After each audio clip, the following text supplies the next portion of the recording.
जय श्रीराम. आजच्या या नमस्ते पंडितजीच्या प्रथम पॉडकास्टमध्ये आपल्या सर्व श्रोत्यांचे स्वागत आहे. तर आज आपण जे काही वैदिक शास्त्रामध्ये वेद, पुराण, इतिहास आणि शास्त्र असे भरपूर वेळेस आपण ऐकले असेल, पण शास्त्र म्हणजे काय, त्याचं महत्त्व काय, तर ते आपण आज जाणून घेणार आहोत.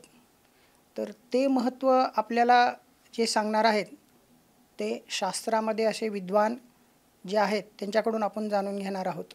तर त्या शास्त्रांच्या विषयाचे स्वरूप, त्याचे महत्त्व आणि शास्त्रामध्ये जो विषय सांगितलेला आहे त्याचे गांभीर्य ते सगळ्या श्रोत्यांना म्हणजे त्यांच्या कळेल अशा भाषेत समजून सांगणारे जे अतिथी आज आलेले आहेत त्यांचं नाव आहे श्री वेदांतरत्न, तुम्ही त्यांना म्हणू शकता, वेदांत कोविद म्हणू शकता, श्री प्रमोद शास्त्री कुलकर्णी यांचं आपण आज स्वागत करत आहोत. गुरुजी, आपलं स्वागत आहे.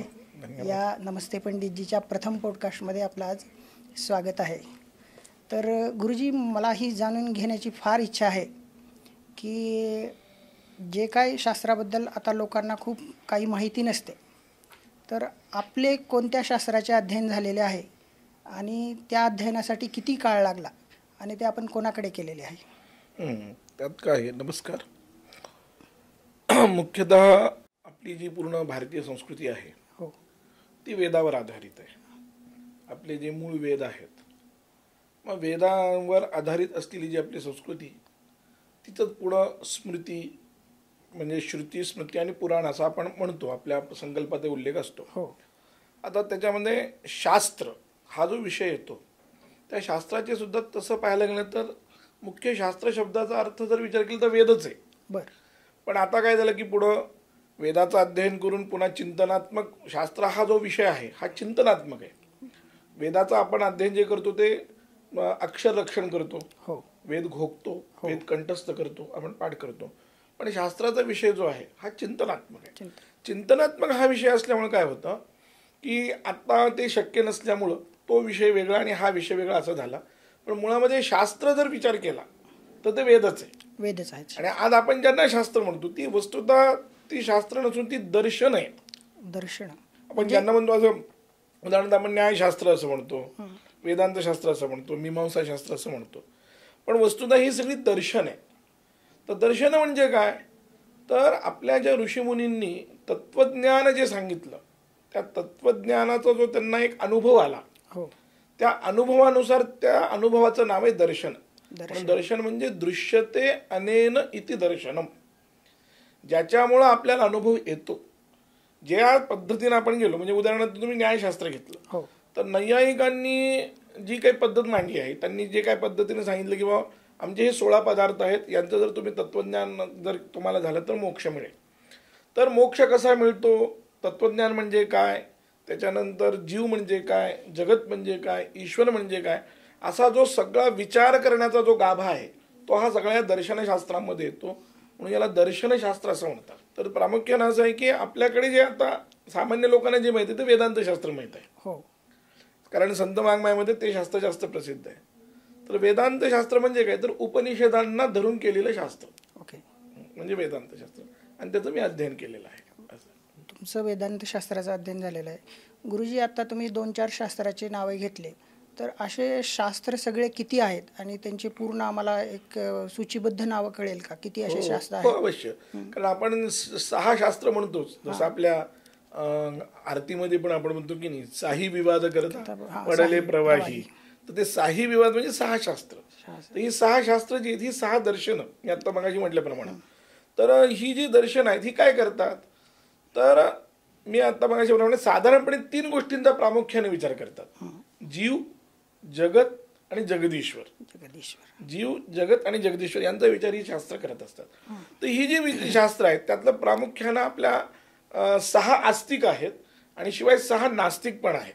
म्हणजे नास्तिक सुद्धा शास्त्र असतात, नास्तिक शास्त्र पण आहेत. नास्तिक सुद्धा शास्त्र असू शकतात. जसं नास्तिक शास्त्र आपल्याकडे चार्वाक आहे, बरं, बौद्ध दर्शनाची 4 शाखा आहेत आणि जैन दर्शन ही सुद्धा नास्तिकामध्ये येतात. कारण काय, आपल्याकडे नास्तिक शब्दाचा अर्थ जे वेदाला मानणारे आहेत ते आस्तिक आणि जे वेदाला मानत नाहीत ते नास्तिक. तर चार्वाक, बौद्ध आणि जैन हे वेदाला मानत नाहीत, म्हणून हे सगळे झाले नास्तिक. आणि बाकी आता न्याय, आपली जी 6 शास्त्र आत्ता मी मागाशी म्हटलं, साई विवाद करता पडले प्रवाही असं जे म्हणतात की त्यांच्यात विवाद होतो, तर ते 6 शास्त्र कोणती? तर पहिलं शास्त्र आहे न्याय. न्यायशास्त्र म्हणजे गौतम ऋषींनी लिहिलेलं हे शास्त्र आहे. दुसरं शास्त्र आहे वैशेषिक, जे कणाद ऋषींनी लिहिलेलं शास्त्र आहे, ज्याला आज परमाणू जो आहे त्याचा शोध पहिल्यांदा कणाद ऋषींनी लावला, तर ते सांगणारे शास्त्र म्हणजे वैशेषिक शास्त्र. तिसरं शास्त्र आहे सांख्यशास्त्र, जे कपिल महामुनींनी सांगितलेलं आहे सांख्यशास्त्र. त्याच्यानंतर आता प्रसिद्ध असलेलं योगा, हल्ली योगा असा शब्द प्रयोग व्हायला लागला आहे, ते योगशास्त्र येते, ते वस्तुतः ते आहे पतंजली ऋषींनी प्रणित केलेलं, ते 4थं शास्त्र ते झालं. 5वं शास्त्र मीमांसा शास्त्र, जे यज्ञाची मीमांसा करतं. आणि 6वं शास्त्र म्हणजे प्रसिद्ध असलेलं, त्याला उत्तर मीमांसा असं म्हणतात आणि वेदांत असं म्हणतात, तर वेदांत शास्त्र. ते वेदांत शास्त्रालाच उत्तर मीमांसा असं म्हणतात. असं ती ही 6 शास्त्र आहेत. आणि ही 6 शास्त्र काय करतात, तर मी मगाशी म्हटल्याप्रमाणे या संबंधित गोष्टींचा विचार करतात. जीव, जगत, जगदीश्वर प्रामुख्याने त्यांचा विषय. याच्या अनुसारण अजून काही असतील अनुषंगिक जे किती विषय असतात, अनेक विषयांचं सूक्ष्म चिंतन ही दर्शनशास्त्र करतात. म्हणजे तुम्ही आता सांगितल्याप्रमाणे आपल्या श्रोत्यांना असं कळतंय की शास्त्रांना दर्शनशास्त्र सुद्धा हे दुसरं नाव आहे. हो, बरोबर. आणि ते 6 दर्शनशास्त्र आहेत आणि त्याच्याबद्दल तुम्ही कोणत्या ऋषींनी ते सांगितले आहेत, त्यांच्यात काय सांगितलं आहे तुम्ही स्पष्टवार आम्हाला सांगितलं आहे. तर गुरुजी, शास्त्रीजी, आपण जे वेदांत शास्त्रामध्ये अध्ययन केलेलं आहे ते साधारणतः किती वर्ष एका व्यक्तीला लागू शकते की तो पूर्ण ते आत्मसात करू शकतो? तर त्यात कसं आहे की शास्त्राध्ययनाच्या बाबतीत जर विचार केला तर वेदांत शास्त्र जरी घेतलं किंवा कुठलंही शास्त्र घेतलं तर सुरुवातीला त्याला संस्कृत येणं आवश्यक आहे. त्यामुळे आधी संस्कृत भाषेचा अभ्यास त्यानं केला पाहिजे. तर साधारणपणे संस्कृत भाषेच्या अध्ययनासाठी 6 महिने 7 महिने तरी किमान त्याला अपेक्षित आहे, ज्याला वाक्यरचना वगैरे कळायला लागणं हे अपेक्षित आहे. हे पहिल्यांदा. दुसरं, त्याच्यानंतर काय आहे की तुम्ही कोणतंही शास्त्र शिकलं तरी त्या शास्त्राच्या आधी न्यायशास्त्र शिकणं आवश्यक आहे. न्यायाचे काही ग्रंथ झाले पाहिजेत, कारण आपल्याकडे असं एक म्हण आहे की काणादम पाणिनीयंच सर्व शास्त्रोपकारकम. काणाद शास्त्र म्हणजे न्यायशास्त्र आणि पाणिनीयम म्हणजे व्याकरणशास्त्र. ही सगळ्या शास्त्रावर उपकार करणे आहेत. पण चिंतनाची जी पद्धत आहे ती न्यायशास्त्रानं खूप चांगल्या पद्धतीने आपल्याकडे घालून दिली. म्हणून तर्कसंग्रह वगैरे असे काही ग्रंथ आहेत की जे अत्यंत प्राथमिक स्वरूपात असलेले ग्रंथ आहेत, पण त्याच्यासाठी साधारणपणे 1-1.5 वर्ष ती जातात. आणि त्याच्यानंतर 5 वर्ष तरी किमान वेदांताला लागतात. म्हणजे जर सामान्य बुद्धीचा विद्यार्थी आहे असं आपण गृहीत धरले, 60-70% जो विद्यार्थी असेल त्याला 5 वर्ष लागतील. समजा याच्यापेक्षा फास्ट असेल तर तू 4 वर्षात करू शकेल असं. मला ही उत्कंठा लागली गुरुजी की मला जाणून घ्यायचंय की तुम्ही कितव्या वर्षापासून हे अध्ययन चालू केलं, तुम्ही कितव्या लहानपणी, तुम्ही कितव्या? मी सुरुवातीला काय केलं असेल तर मी नांदेडला सुरुवातीला संस्कृत शिकलो. तर संस्कृतमध्ये मी साहित्य बरंचसं शिकलं. म्हणजे व्याकरण, मी मगाशी म्हटल्याप्रमाणे लघुसिद्धांत कौमुदी, त्याच्यानंतर पंचमहाकाव्य, त्याच्यानंतर साहित्य दर्पण, काव्यप्रकाश, या सगळ्या ग्रंथांचं अध्ययन साधारणपणे मी 3-1 वर्ष मी नांदेडमध्ये केलं. म्हणजे तुम्ही शालेय शिक्षण सुद्धा घेत होतात गुरुजी का आधीच गुरुकुल पद्धतीने? मी काय झालं, 5वी शिक्षण केलं आणि मग 5वी शिक्षण झाल्यानंतर मी याज्ञिक शिकायला साताऱ्याला गेलो. मग तिथं मी याज्ञिक शिकलो. म्हणजे गुरुकुलामध्ये शिक्षण तुम्ही, आणि मग त्याच्यानंतर मी नांदेडला आलो असं झालं. म्हणजे हे शास्त्राचं अध्ययन तुम्ही गुरुकुल पद्धतीने केलं? गुरुकुल पद्धतीने पारंपरिक पद्धतीने केलं तरच उपयोग आहे. भले याला सर्टिफिकेट तुम्ही घेतलं, म्हणजे कॉलेजमध्ये सुद्धा आता हल्ली विषय आहेत, जसं पुणे युनिव्हर्सिटीत वगैरे व्याकरण आहे, वेदांत आहे, न्याय आहे, मीमांसा आहे, पण ती ग्रीप येत नाही. जसं संगीत विषय घेणे, संगीत विषयाने MA झाला म्हणून त्याला गाता येतं असं होत नाही, आहे की नाही? का ते पारंपरिक पद्धतीनं गुरुजवळ बसून त्या पद्धतीनं ते शिकलं तर ती जशी त्याला ग्रीप येते, तसं शास्त्रांच्याही बाबतीत असं आहे की तुम्ही पारंपरिक पद्धतीने शिकल्याशिवाय ती ग्रीप येत नाही. मग मला असा अजून एक प्रश्न पडतोय गुरुजी की तुम्ही जे म्हणताय गुरुकुल पद्धत आणि सध्या युनिव्हर्सिटी कॉलेजमध्ये सुद्धा शास्त्रांचं अध्ययन होणं, पुन्हा मोठमोठ्या संस्कृत युनिव्हर्सिटी असणं, तिथं शास्त्रविषय शिकवणं, त्या पद्धतीमध्ये गुरुकुल पद्धतीमध्ये तुम्हाला काय भेद जाणवतो? नाही, मोठा भेद आहे. मुळात काय आहे की आपल्याकडे गुरुकुल पद्धतीमध्ये काय आहे की ते शिकवतात तर एक ग्रंथ शिकल्यानंतर दुसरा ग्रंथ तुम्हाला कळायला लागतो. जसं आपण गणित आहे की नाही, एक गणित घेतलं, 1-2-3 गणित केले की मग आपल्याला त्या विद्यार्थ्याला त्या पद्धतीचं दुसरं गणित असं समजायला लागतं. याला आपल्याकडे व्युत्पत्ती असं म्हणतात. व्युत्पत्ती. तर ही व्युत्पत्ती करून देण्याची जी पद्धत आपल्याकडे पारंपरिक पद्धतीमध्ये आहे ती पद्धत कॉलेजमध्ये नाही आहे, युनिव्हर्सिटीमध्ये नाही आहे. त्यामुळे काय होतं की तिथं शिकले तरी ते तर त्यांना नोट्स पद्धतीनं माहीत असतं त्यांना, म्हणजे त्यांना जर विचारलं तर ते नोट्स पद्धतीने सांगतील. पण पांत पद्धतीनं अध्ययन ज्याला म्हणतात, गुरुकुलात एक याला आम्ही काय नाव दिलंय, पांत पद्धत. पांत पद्धत म्हणजे एखादी ओळ आहे तर त्या ओळीतला प्रत्येक शब्दाचं चिंतन करणं. का भाव घातला हा शब्द इथं, नसता घातला तर काय झालं असतं, काय दोष आला असता, घातल्यानं काय गुण आला, काय फायदा झाला, हे जे विचार आहे अशी विचारसरणी कॉलेजमध्ये होत नाही, कॉलेजमध्ये केल्या जात नाही. म्हणजे तुम्ही आता सांगितलेला तो शब्द फार महत्वाचा होता की गुरुकुलमध्ये केलेलं चिंतन ते शास्त्रोपयोगी भरपूर आहे. त्यानं शास्त्राची व्युत्पत्ती वाढते, त्यानं शास्त्राचं ज्ञान वाढतं, असं होतं. म्हणजे उदाहरणार्थ आता तुम्हाला मी सांगतो, एक उदाहरण मी 5 मिनिटासाठी देऊ शकतो तुम्हाला, की जसं तर्कसंग्रह नावाचा एक ग्रंथ आहे. तर्कसंग्रह हा अत्यंत प्राथमिक, म्हणजे कुठलाही शास्त्र शिकलेला माणूस तर्कसंग्रह शिकतो. तर तर्कसंग्रह हा ग्रंथ काय आहे, तर त्याच्यात पृथ्वीचं लक्षण सांगितलं. काय म्हणले, तत्र गंधवती पृथ्वी. आता याचा कॉलेजमध्ये जर कोणी शिकवत असेल तर ते काय शिकवतील, याचा फक्त अर्थ सांगतील. ज्याच्या ठिकाणी गंध आहे त्याला पृथ्वी म्हणतात. कॉलेजमधलं शिक्षण इतकंच झालं. पण आम्ही परंपरेमध्ये असं शिकवत नाही. परंपरेमध्ये आम्ही आता गंधवतीचा आधी समास सांगतो. गंध हा अस्याम अस्ति इति गंधवती असा समास त्याला पुढून सांगतो. गंधवती हा शब्द कसा बनला इथून आम्ही सुरुवात करतो त्याला शिकवायला. म्हणजे त्या शब्दार्थाचं पूर्ण त्याला ज्ञान देतो. पुन्हा मग गंधवती म्हणल्यानंतर काय झालं, गंध वान झाली. मग गंध कोणावर आहे, पृथ्वीवर आहे. मग जो वर राहतो त्याची एक संज्ञा आहे, त्याला वेदा न्यायामध्ये आधेय असं म्हणतात. जो खाली असतो, जसं आता मी आता या खुर्चीवर बसलोय, खुर्ची खाली आहे, मी खुर्चीवर आहे, तर खुर्ची झाली अधिकरण. तसं गंध कोणावर आहे, पृथ्वीवर. आम्ही विद्यार्थ्याला असं शिकवतो. आमचं किती 5 वर्षाचा जरी विद्यार्थी असला तरी त्याला हे लगेच लक्षात येतं की कोणावर गंध आहे, तो म्हणतो पृथ्वीवर गंध आहे. मग जो वर असतो त्याला म्हणायचं आधेय, जो खाली असतो त्याला म्हणायचं अधिकरण. मग आधेयावर आधेयता नावाचा धर्म येतो, अधिकरणावर अधिकरणता नावाचा धर्म येतो. आणि आधेयता आणि अधिकरणता हे एकमेकाला सांगत असतात. याला संस्कृतमध्ये निरूप्य निरूपक भाव असं म्हणतात.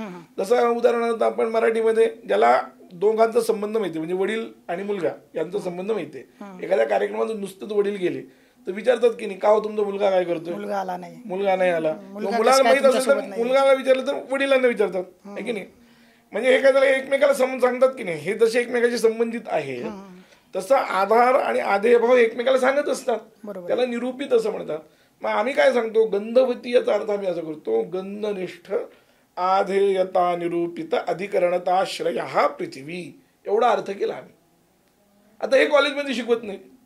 कॉलेजमध्ये सहसा आधीचे नोट पुन्हा नोट्स येत राहतात आणि मग त्याच्या पुढे काय विवरण तेवढं सांगतात ते, आणि एक क्वेश्चन बँक बनलेली असते, तेवढंच त्यांना दिलेलं असतं, तेवढं शिक्षण त्यांचं झालेलं असतं. गंधवती पृथ्वी याचा नुसता अर्थ सांगणं चूक आहे असं नाही, ते शिकवतात ते चूक आहे असं नाही. पण जेवढं शिकवायला पाहिजे त्यातून जो एक सूक्ष्म अर्थ तुमच्या डोक्यात जायला पाहिजे, विद्यार्थ्याला जो कळायला पाहिजे तो कळत नाही. हा फरक आहे. बरोबर. गुरुजी, आपण कोणत्या गुरुजींकडे हे पूर्ण वेदांत शास्त्र जे सगळं तुम्ही आता सांगितलं, जे सुरुवातीपासून ते कोणत्या गुरुजीकडे तुम्ही अध्ययन केलं? त्याच्यात असं आहे की मी मगाशी म्हटल्याप्रमाणे मी नांदेडला वसंत महाराज दीक्षित, त्याच्यानंतर अंबादासराव जोशी आणि प्राध्यापक डॉक्टर सीरा जोशी या 3 गुरूंकडे संस्कृतचं अध्ययन केलं मी. संस्कृतचं म्हणजे शब्दरूपवली, धातुरूपवली पासून, मी मागाशी म्हटल्याप्रमाणे संस्कृत आलं पाहिजे ना, तर मग ते शब्द त्यातली विभक्ती आहे हे सगळं कळलं पाहिजे, वाक्यरचना कळली पाहिजे. तर हे सगळं प्राथमिक जे आहे ते सुरुवातीला मी वसंत महाराजांकडे शिकलो. नंतर रघुवंश वगैरे काव्य जे आहेत हे अंबादासराव जोशींकडे शिकले. आणि अचानक अंबादासराव जोशी एक दिवशी निधन पावले, अचानकपणे ते गेले. त्यामुळं मग उरलेलं जे आहे मग ते पंचमहाकाव्याचं आणि लघुकुमुदीचं वगैरे अध्ययन मी मग प्राध्यापक डॉक्टर सीना जोशी सरांकडे शिकलं. आणि मग त्याच्यानंतर मी भारतीय विद्याभवनच्या परीक्षा दिल्या. तर पूर्व मध्यमा परीक्षापर्यंत हा सगळा अभ्यासक्रम होता. आणि उत्तर मध्यमेपर्यंत झाल्यानंतर, पूर्व मध्यमा आणि उत्तर मध्यमा झाली तोपर्यंत हा सगळा अभ्यासक्रम पंचकाव्याचा वगैरे झाला. मग शास्त्री जो विषय आहे म्हणजे BA = BA, भारतीय विद्याभवनची शास्त्री, उत्तर मध्यमा म्हणजे 12वी, तर 12वी पर्यंत हे सगळं झालं असं समजूत आपण थोडंसं. आणि मग ज्यावेळेस शास्त्रीय विषय घ्यायचा त्यावेळेस ऑप्शनल म्हणून विषय मी वेदांत घ्यायचं ठरवलं, वेदांत. अद्वैत वेदांत. तर वेदांत घ्यायचं असं ज्यावेळेस मी ठरवलं त्यावेळेस वेदांत शिकवायला नांदेडमध्ये कोणी नव्हतं. बरं. म्हणून मग नांदेडमधून मग मी वेदांत शिकण्यासाठी सावरगावला परमपूज्य महामहोपाध्याय यज्ञेश्वर शास्त्री कस्तुरी गुरुजी, ज्यांना आपण सगळे बाबा वगैरे म्हणतो, आपल्या भागात बाबा म्हणून प्रसिद्ध आहेत, त्यांच्याकडे गेलो. कारण आपल्या पूर्ण मराठवाड्यामधलं सगळं संस्कृत जे आहे, आता मी ज्यांची नावं घेतली वसंत महाराज दीक्षित असतील, अंबादासराव जोशी असतील, प्राध्यापक सीना जोशी असतील, हे सगळे त्यांचेच विद्यार्थी आहेत. आणि मग त्यांच्याकडे मी वेदांत शिकायला गेलो. आणि मग वेदांताचं मी त्या ठिकाणी प्रस्थानत्रय भाष्याचा पूर्ण अभ्यास केला. कस्तुरी गुरुजींकडे वेदांताचं अध्ययन केलं. आणि मग वेदांताचे जे उच्च ग्रंथ आहेत, म्हणजे कस्तुरी गुरुजींकडे मी वेदांताच्या प्राथमिक ग्रंथापासून ते प्रस्थानत्रय भाष्य, म्हणजे प्रस्थानत्रय म्हणजे ब्रह्मसूत्र, उपनिषद, गीता, याच्यावरचं जे शंकराचार्यांचं भाष्य आहे ते सगळं घेतलं. त्याच्यानंतर भामती घेतली. भामती हा ग्रंथ बाबांचा आवडीचा ग्रंथ हे आपल्याला माहिती आहे, त्यांनी ते भामती प्रकाश लिहिलेलं पण आहे, ते झालं. आणि मग त्याच्यानंतर उच्च ग्रंथासाठी जे न्यायशास्त्राच्या अध्ययनाची आवश्यकता असल्यामुळं मग मी उच्च न्यायशास्त्रासाठी देवदत्त पाटील गुरुजींकडे गेलो पुण्यामध्ये. आणि मग तिथं मी दिनकरीपर्यंत, दिनकरी हा व्याख्याग्रंथ आहे न्यायशास्त्रातला, तिथपर्यंत अध्ययन केलं. तर असा एक माझा सगळा पूर्ण जो प्रवास आहे हा एक 6-7 वर्षाचा आहेच आहे. आणि गुरुजी, तुम्ही आत्ता सांगितलं की तुमचे जे गुरुजी होते त्याच्यात तुम्ही एक महत्त्वाचा शब्द वापरला, महामहोपाध्याय असं तुम्ही म्हणालात, यज्ञेश्वर शास्त्री कस्तुरे गुरुजी. हो. तर तुमच्या गुरुजींना हे महामहोपाध्याय म्हणजे काय, तुम्ही आम्हाला समजून सांगू शकता? हो हो हो अवश्य. याचं काय आहे की आपल्याकडे जुन्या जे पंडित आहेत, संस्कृत पंडित, ज्यांनी अत्यंत परंपरेनं प्रखर पांडित्य मिळवलेलं आहे, अशा लोकांना पूर्वी महामहोपाध्याय ही पदवी दिली जायची. ही पूर्वी पदवी शंकराचार्य पीठ वगैरे देत असे. आता ती पदवी युनिव्हर्सिटीज देतात असं आहे. तर महामहोपाध्याय म्हणजे काय, तर उपाध्याय म्हणजे गुरुजी आणि महा उपाध्याय असं आहे. ते महा उपाध्याय म्हणजे मोठ्यातले मोठे गुरुजी, मोठ्यातले मोठे गुरुजी म्हणजे महामहोपाध्याय. म्हणजे ज्यांनी खूप विद्यार्थ्यांना शिकवलं आहे किंवा ज्यांनी त्या शास्त्रामध्ये खूप योगदान दिलं आहे, खूप पांडित्य मिळवलेलं आहे, काही ग्रंथ लिहिलेले आहेत, असे जे गुरु लोक असतात त्यांना महामहोपाध्याय अशी पदवी देण्याची पद्धत आहे. ती मध्यंतरी इंग्रजांनी पण दिली होती. इंग्रजांच्या काळामध्ये आपल्याकडे महाराष्ट्रामध्ये एकमेव महामहोपाध्याय होते म्हणजे वासुदेव शास्त्री अभ्यंकर. आणि मग त्याच्यानंतर महामहोपाध्याय जे आपल्याला माहीत आहेत ते दत्तो वामन पोद्दार एक पुणे विद्यापीठाचे कुलगुरू होते आणि दत्त महाराज कवीश्वर वगैरे होते. आणि मग नंतर आपले परमपूज्य बाबाच महामहोपाध्याय यज्ञेश्वर शास्त्री कस्तुरी गुरुजी. आणि आत्ता मला सांगायला आवडेल, मी आत्ता ज्यांचं नाव घेतलं देवदत्त पाटील गुरुजी, त्यांनाही आत्ता महामहोपाध्याय ही पदवी मिळालेली आहे. तर हे तुमच्या 2 गुरुजींना महामहोपाध्याय ही पदवी मिळालेली आहे. हो. खूप चांगली. आणि ही श्रोत्यांना सगळ्यांना कळायला पाहिजे की त्यांनी महामहोपाध्याय काय आहे आणि महामहोपाध्याय शब्दाचा अर्थ तुम्ही जो आम्हाला समजून सांगितला तो आतापर्यंत कोणालाच माहित म्हणजे एक गोष्ट अशी आहे, तुम्हाला सांगतो मी महामहोपाध्यायाची, मी आता ज्यांचं नाव घेतलं वासुदेव शास्त्री अभ्यंकर, हे जे गुरुजी होते किंवा महामहोपाध्याय कोणाला म्हणावं याचं एक साधं गणित आहे की जो हातात कोणताही ग्रंथ घेऊन शिकवत नाही, सगळे ग्रंथ तोंडपाठ शिकवतो. म्हणजे सगळे ग्रंथ शास्त्राचे सगळे पाठ आहेत, डोक्यात आहेत, मस्तकात आहेत, असे जे आहेत. म्हणजे परमपूज्य बाबा जे होते किंवा आता देवदत्त पाटील जे आहेत, हे दोघंही मी पाहिलेले या दोघांनाही, की यांनी कधी बी आता बाबांकडे साधारणपणे 4-5 वर्ष अध्ययन केलं. वेदांताच्या अगदी वेदांत सारापासून ते भामतीपर्यंत अध्ययन केलं. कधीही कुठल्याही गोष्टीच्या वेळेस त्यांनी पुस्तक हातात घेतलं नाही. बापरे. सिद्धांत कौमुदी जो आहे व्याकरणाचा ग्रंथ आहे तो तर बाबा, आम्ही असं ऐकलं आहे की बाबांचे एक विद्यार्थी होते एकनाथ महाराज खडकीकर म्हणून, आणि बाबा ह्याला गेले होते काय आपल्या गोदावरी प्रदक्षिणेला. तर गोदावरी प्रदक्षिणेला तर जाताना काय काम आहे म्हणून ते सिद्धांत कौमुदी चालत चालत शिकवत असत. म्हणजे जाताना शिकवायची, चालत चालत शिकवायची. बस शिकवायची. आणि त्यांनी ते विद्यार्थी जे होते एकनाथ महाराज ते चालत चालत शिकत असत. हे दोघे म्हणजे आश्चर्य, म्हणजे फार मोठं आश्चर्य. म्हणजे याला विद्वत्ता तयार म्हणतात. आणि अशी ज्यांची विद्वत्ता असते ते खरोखरच महामहोपाध्याय असतात. आणि पूर्वी सांगितलेली गुरुकुल पद्धत जे तुम्ही होतं ती म्हणजे हीच की ती अगदी पूर्ण आपल्या अंगामध्ये मांडणी, म्हणजे सगळी विद्या पुस्तकं, कंठस्थ विद्या, पुस्तकात काही नाही.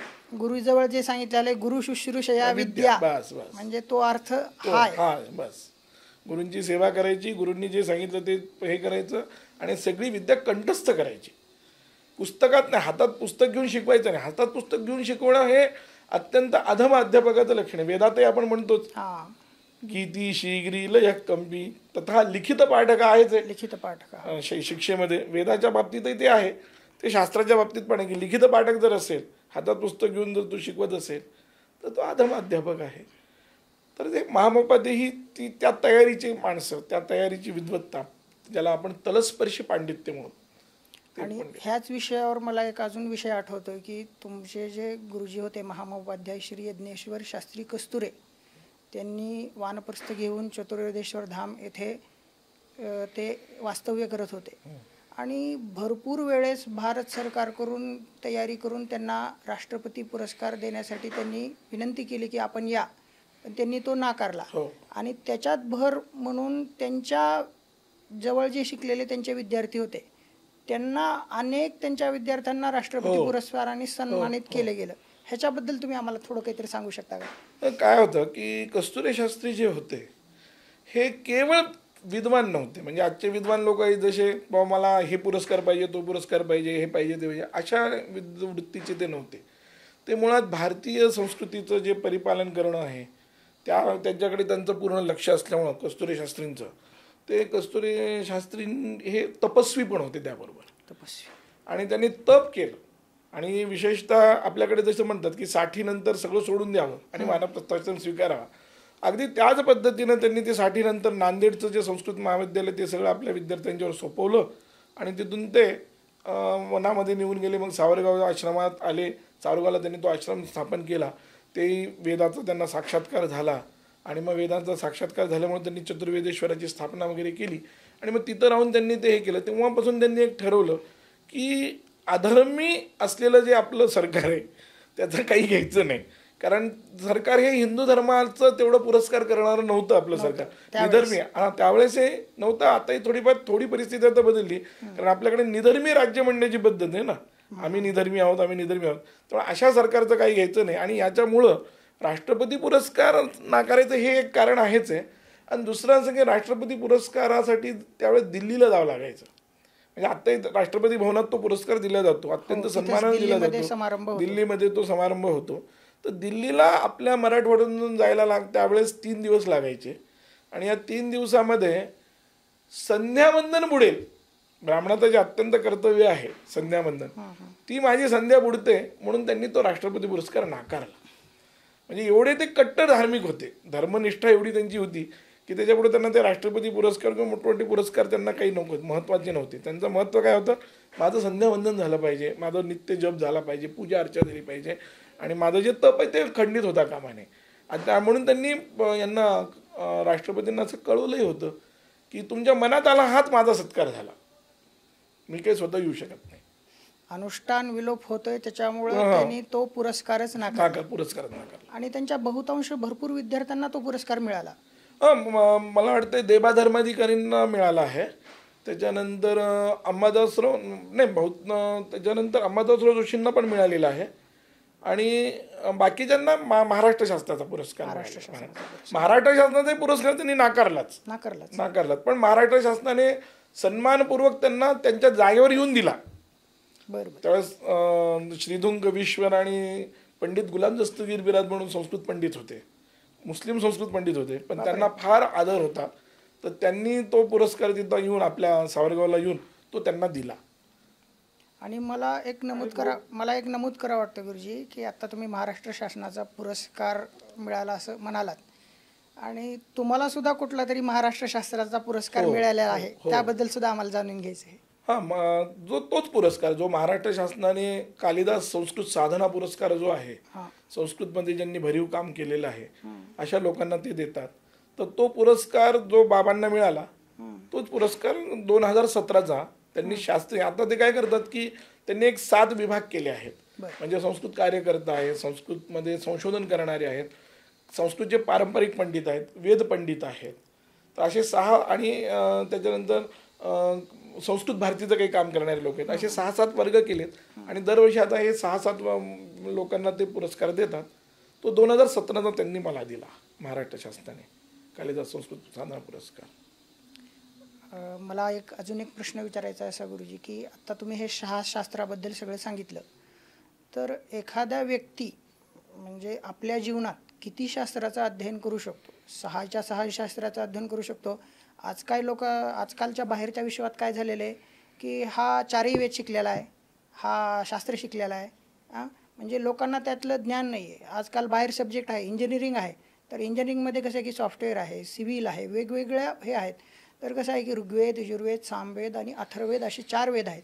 तर लोकांना काय होतं की हा वेद शिकलाय म्हणजे पूर्ण 4ही वेद शिकलाय म्हणून सांगतात लोक. म्हणजे त्यांना त्याच्याबद्दल माहिती नाही आहे. आणि पुन्हा काय म्हणतात की बाबा हा जे कर्मकांड आहे, जो षोडश संस्कारातलं जे कर्मकांड आहे, कर्मकांड शिकला तरी काही लोकांना वाटतं की हा वैदिक शिकलेलाच आहे.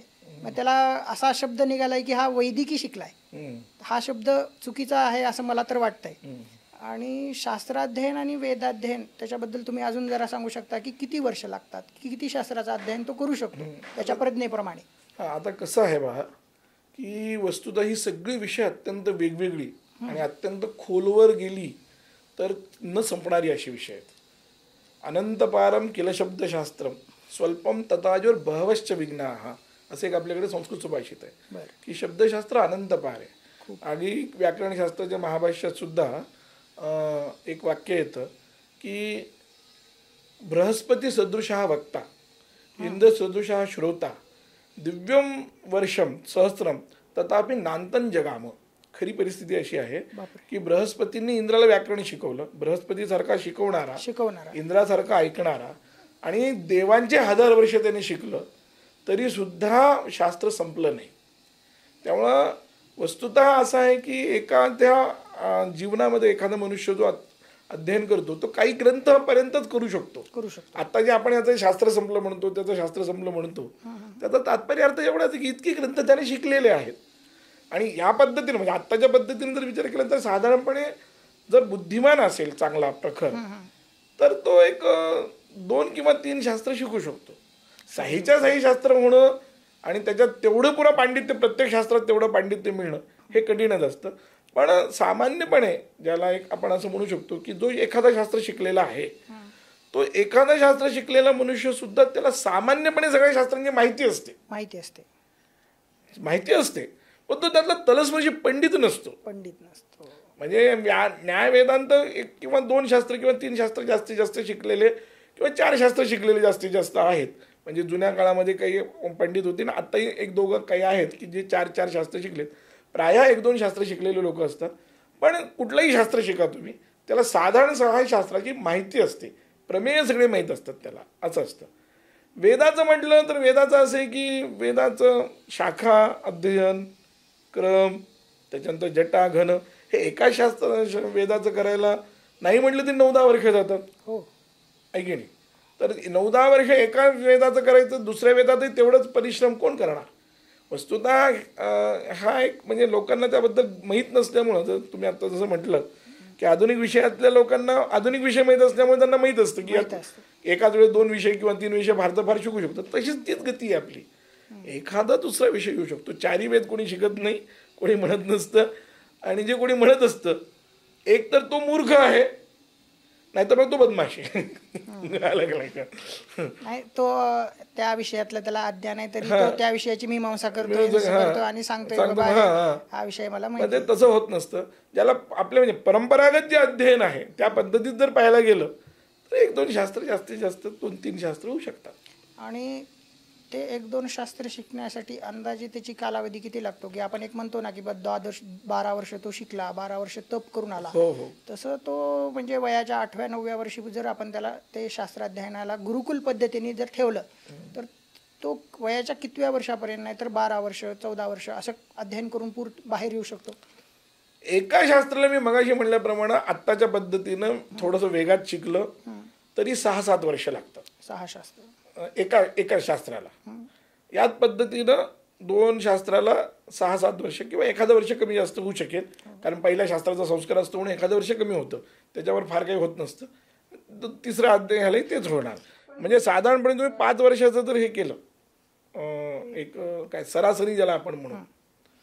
तुम्ही म्हणल्याप्रमाणे गुरुजी, मला मग त्याच्यात तुम्ही संस्कृत अध्ययन सुद्धा आधीचं घेतलं का त्याला वेगळं संस्कृत अध्ययनात सुद्धा वेळ लागतो? नाही, मी ते वेगळं घेतलं. संस्कृत अध्ययनासाठी आता पहिलं शास्त्र शिकताना तर पहिल्यांदा संस्कृत शिकून जाणार, हा, शिकून दुसऱ्या शास्त्राच्या वेळेस त्या संस्कृत अध्ययनाची गरज राहणार नाही ना. गरज राहणार नाही. हा, ते त्यामुळे पण शास्त्राचं म्हणजे त्या शास्त्राचा प्राथमिक ग्रंथापासून चूडांत ग्रंथ शेवटचा जो ग्रंथ आहे तिथपर्यंत जायचं जर म्हटलं, साधारण आता प्रत्येक शास्त्राचे एक 20-20, 22-22 ग्रंथ आहेत की जे आहे. तर ते 20-22 ग्रंथ संपवायचे म्हटले तर 6-6 वर्ष 100% लागतात. आतापर्यंत जे आपण गुरुजी आपण विचारधारणा केली त्याच्यात काय आहे की बाबा शास्त्र तर बद्दल आपण सगळं जाणून घेतलं, पण सध्याच्या काळात काय आहे की बाबा असा भेद आहे की बाबा तू शैव संप्रदाय आहे, वैष्णव संप्रदाय आहे, असा खूप भेदाभेद चाललेला असतो की तू शैव आहेस, मी वैष्णव आहेस. तर शास्त्रामध्ये असा काही शैव वैष्णव असा काही भेद आहे का? ते काय आहे, हा वस्तुतः संप्रदायाचा भेद आहे. एखाद्या व्यक्तीने केलेला आहे का तो? त्या त्या संप्रदायाचे प्रवर्तक जे आचार्य आहेत त्यांनी तो झालेला आहे. शास्त्रामध्ये काय आहे की हा सगळा विषय फक्त वेदांताचा आहे. म्हणजे न्याय, त्याच्यानंतर मी मग ही जी 6 शास्त्र सांगितली, सांख्य योग, या 5 जणांना काहीच फरक पडत नाही. तुम्ही शैव असा नाही तर तुम्ही वैष्णव असा किंवा तुम्ही कोणी स्मार्त असा, भागवताचा कोणीचा, या 5ही शास्त्र जशाला तशी ते शैवही तेच शिकणार आहेत, वैष्णवी तेच शिकणार आहेत, स्मार्ती तेच शिकणार आहेत. पण वेदांतामध्ये फरक पडतो.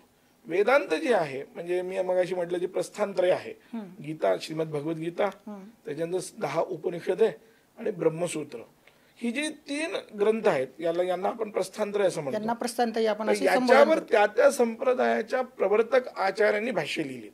म्हणून मी मगाशी बोलताना मी काय म्हटलं, मी अद्वैत वेदांत शिकतो असं म्हटलं. अद्वैत वेदांत. तर मग वेदांताला काय झालं की शंकराचार्य जे आहेत त्यांनी लिहिलं जे भाष्य ते अद्वैत वेदांत आहे. अद्वैत वेदांत. त्याच्यानंतर मध्वाचार्यांनी लिहिलं जे भाष्य आहे ते द्वैत वेदांत आहे. त्याच्यानंतर रामानुजाचार्यांनी लिहिलेलं जे भाष्य आहे त्याला म्हणतात विशिष्टाद्वैत वेदांत. वल्लभाचार्यांनी लिहिलेलं जे भाष्य आहे त्याला म्हणतात शुद्धाद्वैत वेदांत. आणि निंबार्काचार्यांनी लिहिलं जे भाष्य तर त्याला म्हणतात द्वैताद्वैत वेदांत. तर आता सध्या आपल्या दक्षिण भारतात तर 3च मतं आहेत. एक रामानुज मत आहे, एक मध्व मत आहे आणि तिसरं म्हणजे शंकराचार्यांचं मत आहे. शंकराचार्य मताला स्मार्त मत असं म्हणतात आणि मध्व मत आणि वैष्णव मत असं आपल्या दक्षिण भारतामध्ये होतं. उत्तर भारतात रामानुजही आहेत, वल्लभही आहेत आणि काही निंबार्क आहेत. काही निंबार्क संप्रदायाचे पण आचार्य आहेत. तर असा तो मुळात भेद आहे. असा तो भेद आहे. म्हणजे हा व्यक्तीपासून पुढे पुढे त्या व्यक्तीपासून पडलेला आहे. आता कसं आहे की आपल्याकडे कोणताही संप्रदाय घेतला तर ते असं म्हणत नाहीत की मी सुरू केला. आपल्या परंपरेमध्ये शंकराचार्यांनी विचारलं तुम्ही सुरू केला का, तर ते नाही म्हणतात. ते म्हणतात आमची परंपरा नारायणापासून आहे. नारायणं तु आदिगुरुं परेशम किंवा नारायणं पद्मभूम वसिष्ठम शक्तींच तत्पुत्र पराशरींच. तर शंकराचार्य म्हणत नाही मी वेदांत अद्वैत नवीन सुरू केलं. मध्वाचार्यांना विचारलं तर मध्वाचार्य म्हणतात की माझी परंपरा हंस नामक परमात्म्यापासून आहे. तर प्रत्येकाची अशी परंपरा आहे ती. आणि ही म्हणजे तुम्ही तर महाभारत वगैरे पाहिलं तर महाभारतात वगैरे या सगळ्याचे उल्लेख सापडतात आपल्याला. म्हणजे ह्या एक प्रकारे ह्या परंपरा आहेतच, अनादी परंपरा आहेतच. कधी कोणाचा उत्कर्ष झाला, कधी कोणाचा अपकर्ष झाला असेल तो भाग वेगळा, पण परंपरा आहेत कुठे ना कुठेतरी ते आहेत. पण सध्याचे जे शास्त्र शिकलेले म्हणा जे वैदिक हे व्यक्ती आहेत ते ह्या शास्त्रामध्ये काही भेदाभेद मानतात का, की वेदांतामध्ये तुम्ही सांगितल्याप्रमाणे मध्व संप्रदाय आणि आदिशंकराचार्य ह्यांची काही मतैक्य वगैरे नाही तर त्यांचं काही होणं असं असतं का? होतं ना तसं. म्हणजे आता उदाहरणार्थ अद्वैत वेदांती वेगळे म्हणजे वेगळं मत मांडतात. म्हणजे ब्रह्मसूत्र जरी तेच घेतलं असलं, म्हणजे आता तो ब्रह्मजिज्ञासा जरी आता एक आपण उदाहरणासाठी घेतलं तर आता तो ब्रह्मजिज्ञासा जरी घेतलं तरी काय होतं की अद्वैती जो माणूस आहे तो इथं ब्रह्म शब्दाचा अर्थ निर्गुण ब्रह्म असं करतो आणि तेच मध्वाचार्यांचा वेदांत शिकलेला जो असेल तो या ठिकाणी ब्रह्म म्हणजे विष्णू असा अर्थ करतो. अरे बापरे. असा फरक पडतोच का? तर अजून एक गोष्ट अशी विचारायची वाटते गुरुजी की हा जो शास्त्राचा तुम्ही सगळा परिचय सांगितला, सामान्य व्यक्तीला त्याचा काय उपयोग होईल? आता कसं आहे की शास्त्राध्ययनाने काय होतं तर बुद्धीवर संस्कार होतो. तत्वचिंतन केल्याशिवाय मुक्ती नाहीये. निव्वळ कर्मकांड केलं तर मी का करतोय बा हे कर्मकांड हे कळत नाही. मध्ये आता आपला जो समाज बराचसा आपल्या धर्मापासून दूर गेला याचं हे कारण आहेच आहे ना की आपण त्याचं ज्ञान नाही सांगितलं लोकांना. का संध्या करायची नाही सांगितलं आपण. नाही मी सांगतो ना कर. जुने लोक असं म्हणायचे मी सांगतो कर, मग ते संध्या करायला लागले. मग संध्या काही जणांनी केली. आता ज्याची श्रद्धा होती ती केली, ज्याला श्रद्धा नाहीये त्याला ते समजून सांगितलं तू करणार नाही. तर त्यासाठी, आणि ज्याला श्रद्धा आहे त्याला जर समजून सांगितलं अजून त्याची श्रद्धा वाढेल, श्रद्धाही वाढेल, आणि त्याच्यात तत्वज्ञान जर कळलं तर त्यातलं खरं रहस्य कळेल त्याला, अन्यथा रहस्य कसं कळणार. त्यामुळे सामान्य माणसाला सुद्धा या शास्त्रांचा उपयोग आहेच आहे. शिवाय अजून एक उदाहरण देतो मी, की जसं गणित आहे, गणिताचा काय उपयोग आहे, बेरीज वजाबाकी आहे, व्यवहारातले उदाहरण आहे. तर गणितात सुद्धा एक व्यापक भाव येतो. म्हणजे उदाहरणार्थ मी जो शास्त्रामध्ये वापरतात ते प्रमेय, आपण आता व्यापक म्हणले की आपल्याला वाटतं की खूप मोठं प्रमेय, पण हे अगदी सामान्य माणूस सुद्धा वापरतो. कसं वापरतो, उदाहरणार्थ मी जर तुम्हाला पैसे मागितले, मला 50 रुपये द्या, 100 रुपये द्या, तर तुम्हाला द्यायचे नाहीत मला, तर तुम्ही काय उत्तर देता, माझ्याजवळ 5 रुपये नाही आहेत, मी काय तुला 100 रुपये देणार, असं म्हणतो की नाही. याचा अर्थ काय झाला, याचा अर्थ असा आहे की ज्याच्याजवळ 5 रुपये नसतात त्याच्याजवळ 100 रुपये नसतात, पण ज्याच्याजवळ 100 रुपये असतात त्याच्याजवळ 5 रुपये असतात की नाही. ह्याच व्यापक भाव आहे, कळलं. म्हणजे हे सामान्य लोकांच्या मध्ये येतो हा विचार. म्हणजे दैनंदिन जीवनात तो शास्त्र घडत असतं पण लोकांना ते समजत नाही, ते शब्द प्रयोग करत नाही. उदाहरणार्थ काय, आता शास्त्रामध्ये एक अन्वय व्यभिचार नावाचा दोष आहे. अन्वय व्यभिचार म्हणजे काय, कारण आहे पण कार्य न होणं. आपण वापरतो, आता हा शब्द वापरत नाही पण आपल्याला हे कळतं. आपण एखाद्या डॉक्टरकडे जातो, औषधं घेतो, त्याच्यानं ताप नाही राहिला की आपण डॉक्टर बदलतो की नाही, बदलतो. म्हणजे काय झालं, आपल्याला लक्षात येतं की हे कारण असून सुद्धा आपलं काम झालेलं नाहीये. औषधं घेतोय आपण, त्या औषधाने आपली ज्वर गेलेला नाहीये, रोग गेलेला नाही, म्हणजे हे कारण नसलं पाहिजे म्हणून आपण दुसऱ्याकडे जातो, दुसऱ्या एक्सपर्टला. हा अन्वय व्यभिचार दोष, हाच शास्त्रामध्ये अन्वय व्यभिचार आहे. म्हणजे शब्द आपण वापरत नाही ते, पण सामान्य माणसं हे वापरतात. म्हणजे सामान्य माणसाच्या दैनंदिन जीवनात सुद्धा शास्त्राचे प्रमेय येतात, पण ते त्या संस्कृतच्या एका वेगळ्या भाषेत सांगितल्यामुळं, मोठ्या गूढ सूत्रामध्ये असल्यामुळे ते त्यांना कळत नाही, लक्षात येत नाही. पण हे त्यांच्या जीवनात हे शास्त्र घडत असतं. आपण असं म्हणू शकतो की हे जे आहेत तुमचं काय, सामान्य लोक जे वापरतात तेच शास्त्रकारांनी चांगल्या भाषेत वापरले. हो, शास्त्रातलं इकडे आलं असं नाही म्हणतायत. बरोबर आहे, शास्त्रातलं इकडे येत नसतं, इकडून तिकडे जात असतं.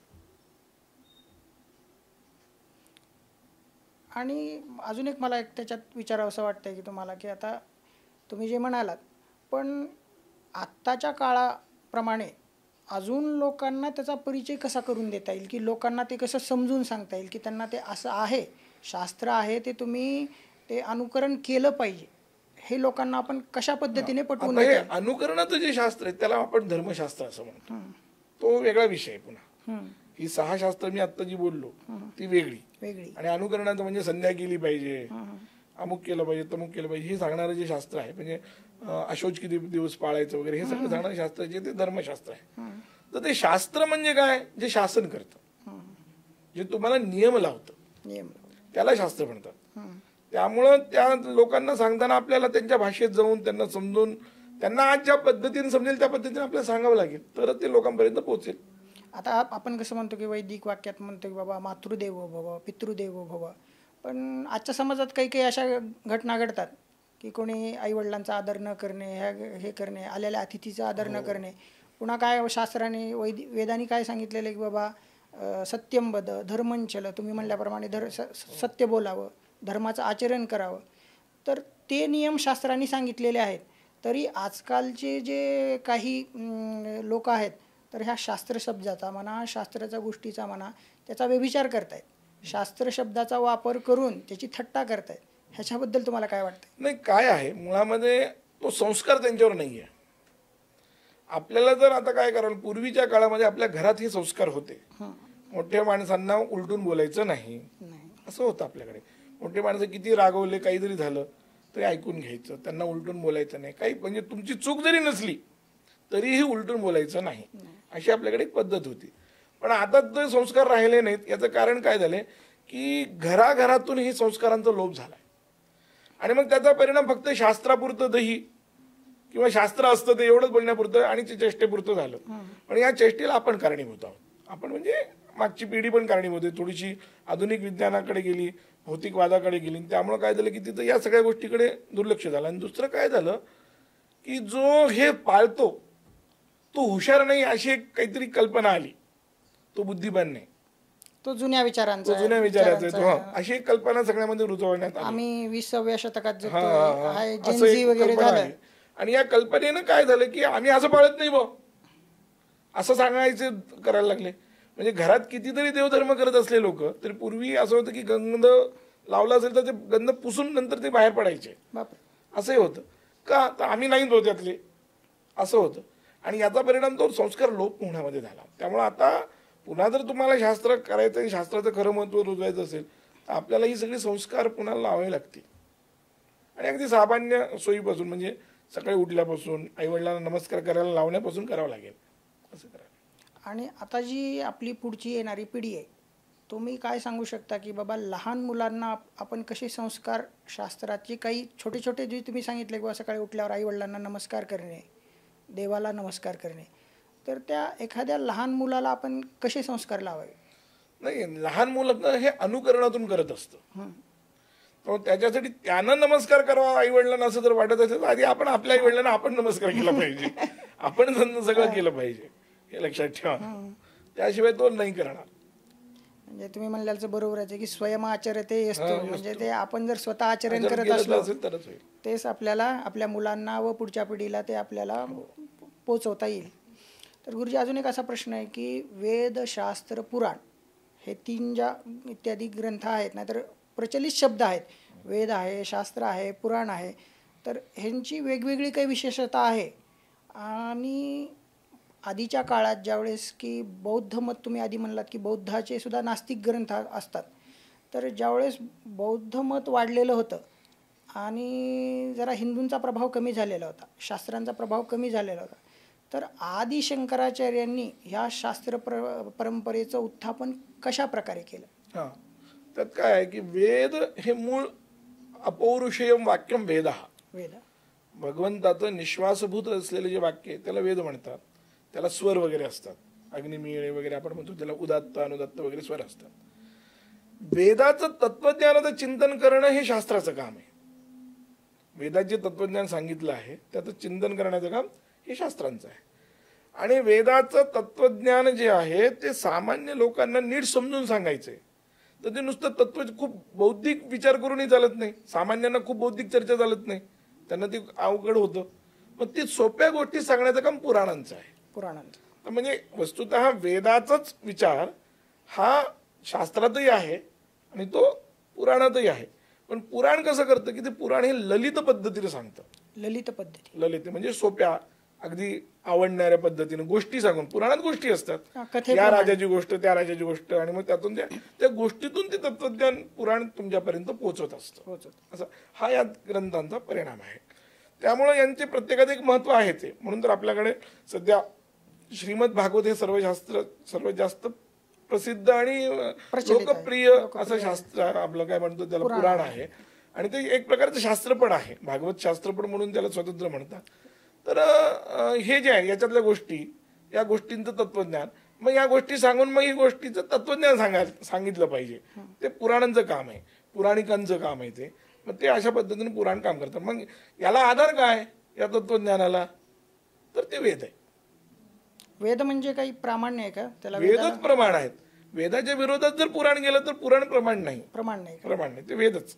एखादं वेद वाक्य आहे आणि त्याच्या वाक्याच्या विरोधात एखादं पुराण वाक्य आहे, तर तिथं वेद प्रमाण, पुराण नाही. म्हणजे तुम्हाला जर काही वेदांनी जे सांगितले आहे ते तुम्हाला मान्यच करावं लागेल, त्याच्या त्याला तुम्हाला खंडन करताच येणार नाही. आणि तुम्ही एक शब्द वापरला की वेद हे अपौरुषेय आहेत, ते थोडं अपौरुषेय म्हणजे आम्हाला काय समजून सांगताल का? हा, अपौरुषेय या शब्दाचा अर्थ असा आहे की वेद ग्रंथ हा आपल्याकडे असं म्हणतात की ईश्वराने सुद्धा निर्माण नाही केला. निर्माण नाही केला, तो प्रगट झाला. आणि कसा झाला तर श्वासोश्वास, ईश्वराचे श्वास म्हणजे वेद आहे. तर जसं आता आपला श्वास आहे, आपण श्वास घ्यायला आपल्याला प्रयत्न करावा लागत नाही ना, तसं सहजपणे तो प्रगट झाला. आणि अपौरुषेय शब्दाची व्याख्यामध्ये हा अर्थ अभिप्रेत आहे की ईश्वर सुद्धा वेदाच्या आकार उकार वेलांटीत फरक करू शकत नाही. म्हणजे उदाहरणार्थ अग्निमेळे हा मंत्र आहे. आता सृष्टी बदलते पुन्हा निर्माण होते असं आपल्याकडे म्हटलंय. कल्पानंतर एका कल्पानंतर दुसरा कल्प येतं. तर मागच्या कल्पामधला ऋग्वेद आणि आत्ताच्या कल्पातला ऋग्वेद तो ऋग्वेद तसाच असतो. तिथं अग्नीच्या ठिकाणी वन्य शब्द बसतोय बाबा टाकून बघू. आजचा एखादा कवी म्हणेल की नाही द्वारकेला खारका लागते तर टाकावं तिच्यात.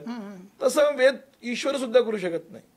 म्हणजे एखादा केरळातला वैदिक असू की जम्मू काश्मीरचा असू की महाराष्ट्रातला असू की तिकडे जगन्नाथपुरीचा असो, तो पूर्णपणे वेदाचे जे मंत्र आहेत ते एकसारखेच म्हणणार. हो, सोबत बसल्यावर चारही जण. हो, नाही ते आता तर झालं पण हे मागच्या कल्पात तसंच राहणार आणि हे असं कधीच बदलणार नाही. म्हणजे ईश्वर सुद्धा इच्छा झाली, ईश्वराला वाटलं नाही हा शब्द नको होता तिथं, तरी सुद्धा ईश्वर बदल करू शकत नाही. हे ईश्वराला सुद्धा बदल करता येणं न शक्य असणं म्हणजे अपौरुष आहे. अच्छा, त्यामुळे वेदाचं प्रामाण्य सर्वात जास्त आहे. पुराणांच्या पेक्षा, इतर शास्त्रांच्या पेक्षा, स्मृती ग्रंथापेक्षा म्हणजे धर्मशास्त्र ज्याला आपण म्हणतो त्याच्यापेक्षा जास्त प्रामाण्य वेदाचं का? कारण वेदाचा बदल ईश्वर सुद्धा करू शकत नाही. आणि शास्त्रीजी मला एक विचारायचं आहे की शास्त्राध्ययन करण्यासाठी वेदाध्ययन करावे असे काही कंपल्सरी काही आहे का? नाही, पहिल्यांदा वेदाध्ययन प्रत्येकानंच केलं पाहिजे.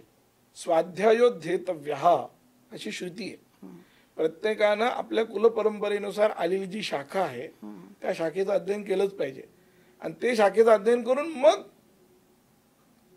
इतर शास्त्रांचं अध्ययन किंवा दुसऱ्या वेदाचं अध्ययन तुम्ही करू शकता.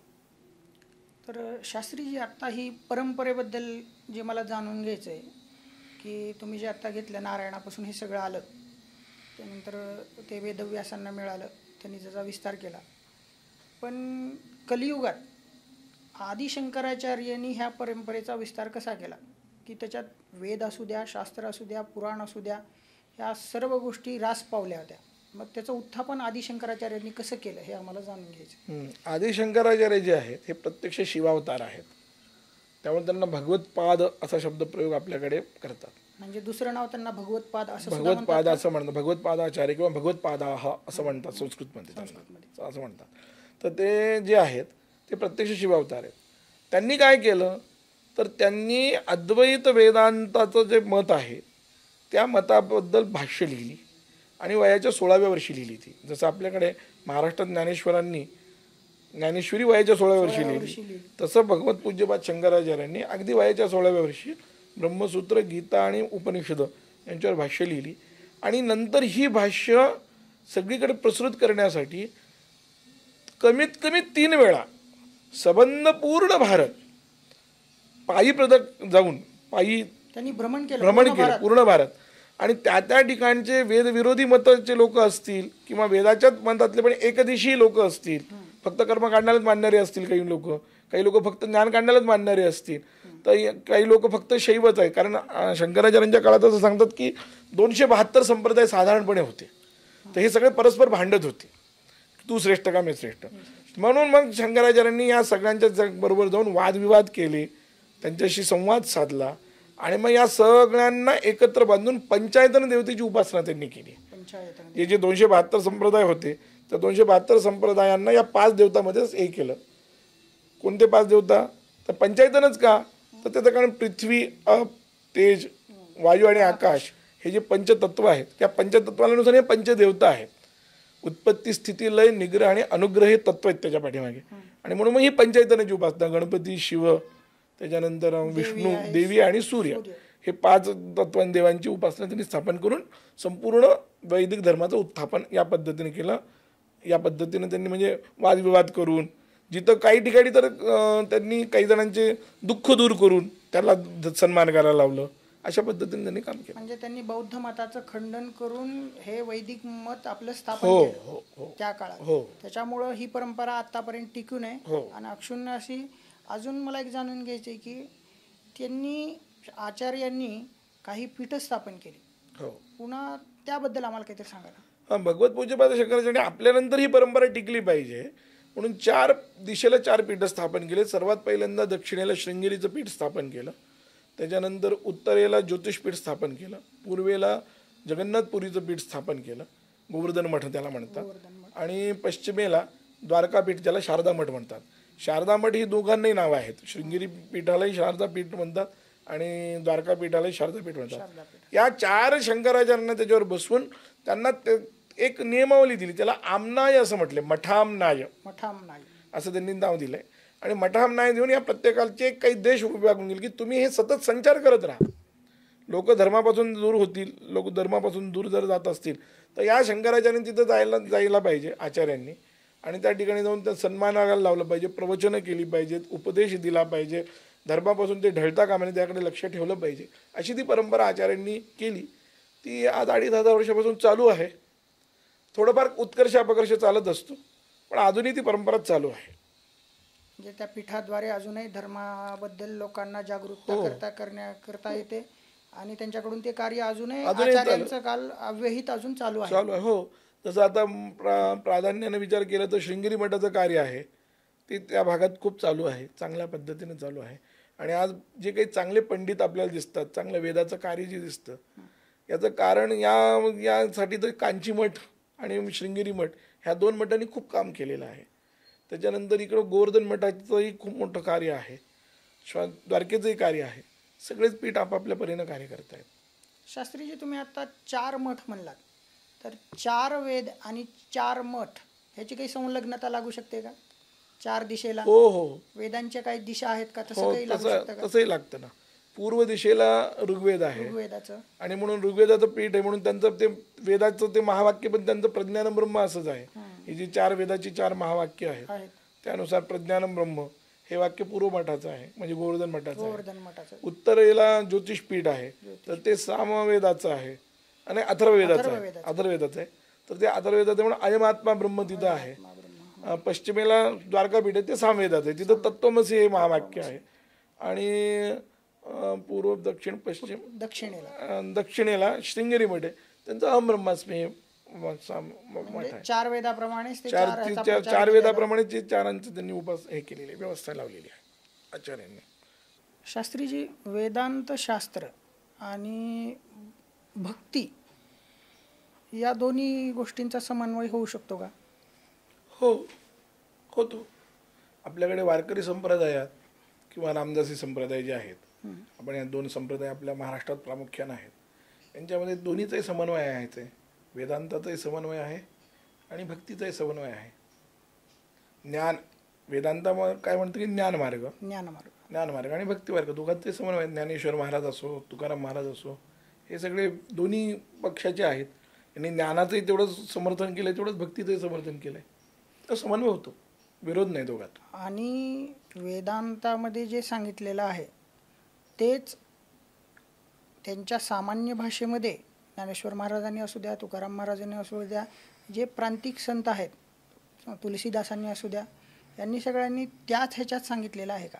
हो, हे खरं आहे की सर्व प्रांतिक भाषेमध्ये संतांनी जे वेदांताचं तत्त्वज्ञानच आपल्या आपल्या भाषेत सांगितलेलं आहे.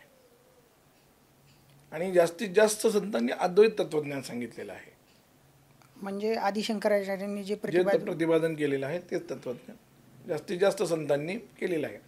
काही ठिकाणी मात्र थोडा फरकही आहे. जसं उदाहरणार्थ कर्नाटकमध्ये मध्व संप्रदाय जो आहे त्याचाच प्रभाव असल्यामुळे तिथलं जे संत साहित्य त्याला दास साहित्य असं म्हणतात. ते त्या दास साहित्यामध्ये मात्र द्वैत वेदांताचं प्रतिपादन आहे, ते भक्तीचं जास्त प्राधान्य आहे. किंवा तमिळनाडूमध्ये अलवार साहित्य आहे, अलवार संतांचं साहित्य आहे, तर ते विशिष्ट अद्वैताचं सांगणार आहे. आता थोडा फरक आहे, पण पूर्ण भारतात जर आपण एकंदरीत पाहिलं, म्हणजे हिंदी साहित्य घ्या किंवा आपले मराठी संत घ्या, ते प्रायः अद्वैताचाच उपदेश करणारे आहेत.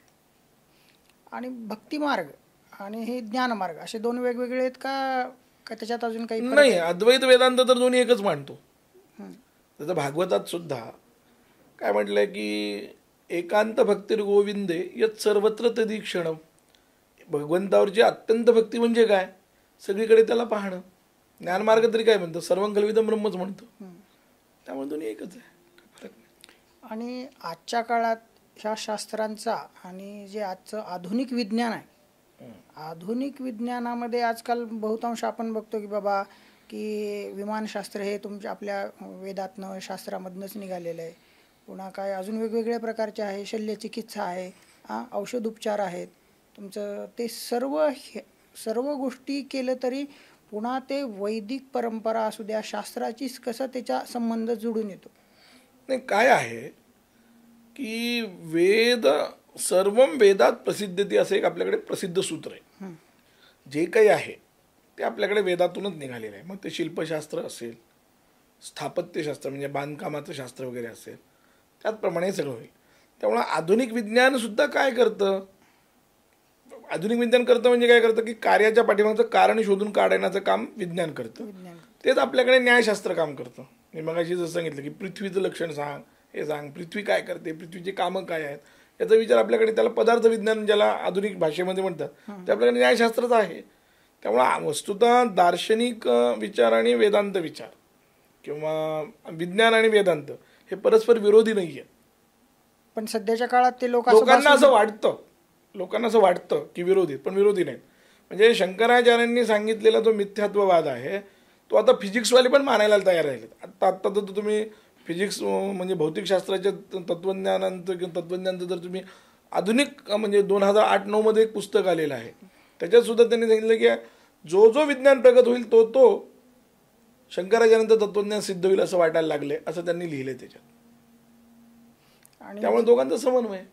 जसं की आपल्याकडे आहे की बाबा ज्योतिषशास्त्र आहे, तर ज्योतिषशास्त्रामध्ये जे विज्ञान त्यांनी सांगितलेलं आहे, गणिताचं कॅल्क्युलेशन त्यांनी करून सांगितलं की पुढील ह्या तारखेला ही तिथी येईल, ते येईल. आणि वैदिक गणित एक सध्या फार प्रचलित झालेलं आहे, पण आधुनिक लोक ते अजून थोडं ते अनुकार करत नाही आहेत त्याचं, की काय बाबा ते मान्य करत नाही आहेत. तर त्यांना ते आपण वेदापासूनच आलेलं आहे, हे सर्व जुनं आहे हे आपण त्यांना कसं सांगू शकतो. नाही, त्यात काय झालेलं आहे की हे सगळं जुनंच हे आपण सांगत बसायची गरज नाही असं मला वाटतं. आपण म्हणलं की ते आपली चेष्टा करतील, आलं का. तर त्यापेक्षा तुम्ही काय सांगितले तेवढं सांगा फक्त. म्हणजे काय होईल, आता उदाहरणार्थ आज त्यातल्या त्यात बघायला गेलं तर ज्योतिषाच्या बाबतीमध्ये म्हणजे खगोल गणिताच्या बाबतीमध्ये खगोलातल्या बऱ्याच प्रश्नांची उत्तरं आजही नासाकडे नाही आहेत. म्हणजे तुम्हाला आश्चर्य वाटेल, तुम्ही जर सूर्याचे जर जवळ जाऊन फोटो काढले तर त्याच्यावर सुद्धा डाग दिसतात. चंद्रावर जसे डाग आहेत की नाही, तसे सूर्यावर सुद्धा डाग आहेत. तर असे फोटो काढून नासाचे लोक विचार करत एकदा बसले होते. ही गोष्ट साधारणपणे 1950ची आहे. त्यावेळेस आपल्या भारतातले पंडित एक सूर्यनारायण व्यास, उज्जैनचे मोठे वेद हे होते, ज्योतिषी होते, ते त्या काळात नासामध्ये गेले होते आणि ते लोक विचार करत बसले होते हे कशामुळे डाग आहेत. तर ते म्हणले याचं उत्तर आमच्याकडे आहे. कुठे? सूर्यसिद्धांतात आहे.